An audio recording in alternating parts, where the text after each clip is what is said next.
Hey Psych2Goers, welcome back to our channel. Thank you all so very much for all of your support. Now, let's continue.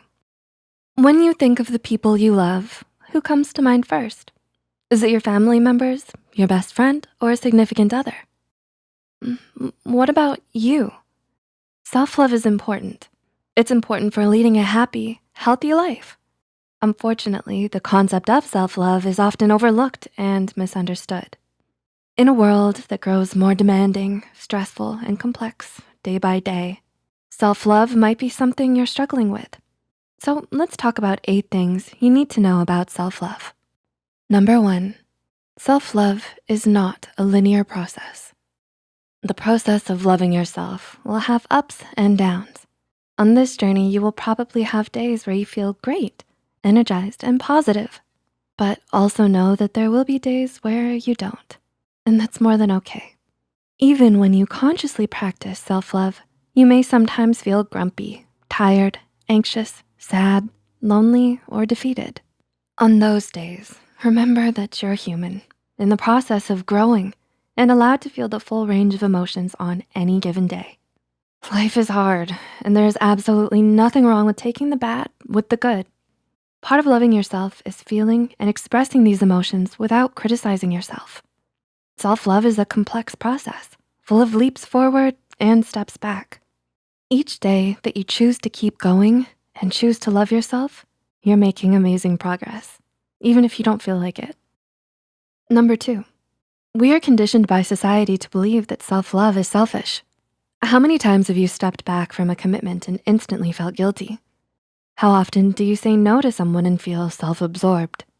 Feeling this way is normal and totally understandable because society has led us to believe that prioritizing our own needs is selfish. But this is not true. Despite everything that society has told you, taking care of your own needs is one of the most important things you can do.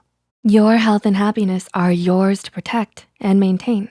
Taking the steps to do so is never selfish. Number 3, self-love is not a rapid process. Think of the people you love most. Did it take some time to love them firmly and completely? When you begin to learn how to love yourself, it may take some time for you to feel it. Understand though that similar to loving other people, loving yourself is a process and a journey. It may not and probably won't happen overnight, and that's okay.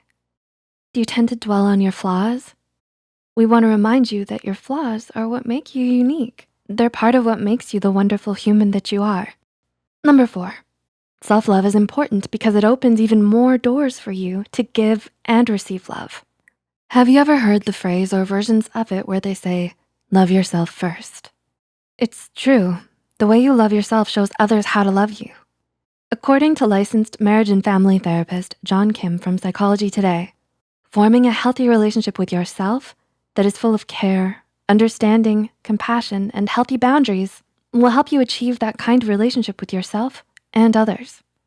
Number 5, uncovering the sources of healing can be difficult. Are you in the process of emotionally healing? If so, you should be proud that you're taking the steps to heal, for it isn't easy. Like self-love, healing not only takes time, but is also very complex. Unraveling possible years of buried trauma is daunting. If you become overwhelmed during this process, know that you aren't alone. Digging deep and healing from past wounds or reoccurring ones can be an overwhelming process. Part of self-love and practicing self-care is knowing when to step back in the healing process. Though it may be very tempting to keep pushing, remember that part of loving yourself is acknowledging your own boundaries. This is especially important in healing in order to avoid uncovering memories and moments in ways that may wound you further. Number 6, self-love means giving permission to accept your own compassion. Have you ever noticed the negative connotation that surrounds self-compassion? Perhaps disguised as making excuses or feeling sorry for yourself. The truth is that one of the greatest sources of strength is being able to have kindness and compassion for your own experiences in life. We have this unfortunate quality to automatically blame ourselves when things go wrong. If you didn't get a job or get into your college pick, you tend to believe that you aren't qualified enough. If a friend is mad at you, you tend to blame yourself first, rather than objectively examining the situation. This could lead to lower self-esteem, more negative self-talk, and even self-loathing if it goes unchecked. Self-compassion is something that lives inside of you. Rather than suppressing it for the sake of others, the more you consciously accept the understanding and kindness you want to offer yourself, the more your self-esteem and confidence will grow. Number 7, self-love means following the yearnings of your own heart, even if that's not what others want. Have you ever felt obligated to do something because you were being pressured by others? To take up a certain hobby or go down a certain career path that you didn't want? While this complacency might seem to resolve differences and issues in the short term, it can leave you unfulfilled later on. Part of loving yourself is giving yourself the right to follow your own dreams and your own heart, no matter what others have to say. Those who judge you or impose their dreams on you also have their own chances to take. Your personal passions are strong and beautiful. They're unique to you. That which makes your heart sing is yours to cling to. You deserve to feel happy and fulfilled, no matter what others have to say. And number 8, self-love isn't always fun. Sometimes self-love is hard. It's doing what's best for you, even if it doesn't necessarily excite you at the moment.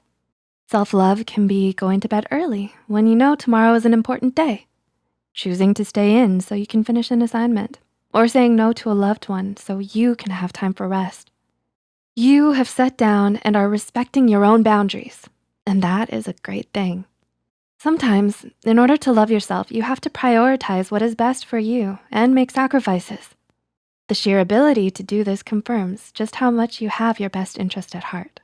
What are your thoughts on self-love, and how do you practice it? Let us know in the comments below. Please like and share this video if it helped you and you think it could help someone else too. The studies and references used are listed in the description below. Don't forget to hit the subscribe button and notification bell icon for more Psych2Go videos. Thank you for watching, and we'll see you soon.